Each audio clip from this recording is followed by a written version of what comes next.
চাচা বাতিদা তুমি ডাকাতে কবে আইছো? চাচা আমি ডাহাতে তো আমি আই আমার সাথী কই আগে হিরা কোন বাতিদা সাথে তোর মানুষের বাড়িতে হাক বার গেছে। না না এ হতে পারে না। এই চাচা এদের বাড়ি থাকতে মানুষের বাড়িতে একবার ডাকে রে। আমার বাড়িতে পাই না না বাতিদা হাক দেখে না করুন না। এই চাচা এদের বাড়িতে আমি থাকবো না কেরে।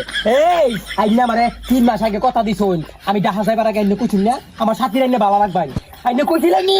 এই চাচা আইনের বাইক কল থাকতে আইনের বাইক লেপিন থাকতে আমার সাথী মানুষের বাড়িতে একবার ডাকে রে। এই চাচা আমার সাথীর কিছু হইলে তলা উল্টে আরবাম একবার ছিড়ে আরবাম আমার সাথীরে লাগবো সাথীর আইনা দে চাচা মানুষের বাড়িতে সাথীর আইনা দে। বাতিদা তুমি মুখ করতেছো টাকা গিয়ে মাথা তাওলা গেছে গা। এই চাচা ঢাকা গিয়ে আমার মাথা আউলাই নাই ঢাকা গিয়ে আমি তোর সাথীর লেগা সিঙ্গার হইছি আমারে কইছস আমি জানি সাথীর লেগা টেহা ইনকাম করি আমি আগে টেহা ইনকাম করতাম না বন্ডামি করতাম তখন ঢাকা গিয়ে আমি শিল্পী হইছি। এই চাচা আমি খেড়া ভাঙ্গা শিল্পী হইছি খেড়া ভাঙ্গা শিল্পী পুরা দেশ আমারে চিনে তুই আমার চিনস না পুরা দেশ আমার জানে আমি খেড়া ভাঙ্গা শিল্পী আমি ছেলে গান গায়ে টেহা ইনকাম করি 3 মাসে আমি 3,500 টেহা ইনকাম করছি চাচা তুই আমার সাথীরে মানুষের একবার পাড়া তোর বাড়ি ঠিক করস না কেন। এই চাচা তোর মাইরা লায়াম